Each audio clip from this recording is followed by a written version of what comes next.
গতকাল সুপ্রিম কোর্টের রায়ের ভিত্তিতে আমি দুজন স্পেসিফিক ডিএম এর নামে, প্রথম হচ্ছেন দক্ষিণ চব্বিশ পরগনার অরবিন্দ মিনা। ইনি কাল একটা ভার্চুয়াল করেছিলেন।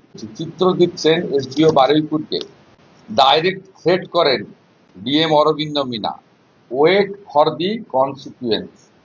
আজকে উনি এই ধরনের একটা, এটা হয়তো অন্য ডিএমরাও করেছেন, আইপ্যাকের তৈরি করে দেওয়া এই ফরম্যাটে তথ্য চেয়েছেন সমস্ত ইআরও এইআরওদের কাছে, এবং সাথে সাথে গতকাল রাত্রি প্রায় মিডনাইটে ডিএম নদিয়া তিনি এডিএম কে সঙ্গে নিয়ে নাকাশিপাড়া ব্লকে গেছিলেন, সিসিটিভি ফুটেজে প্রমাণিত। সেখানে গিয়ে তিনি বিডিও সহ অন্যান্য আধিকারিকদের চমকেছেন যে ডিসপোজাল সবকে ওকে করে তুলে দিন। এটা হয়েছে সুপ্রিম কোর্টের নির্দেশের পরে।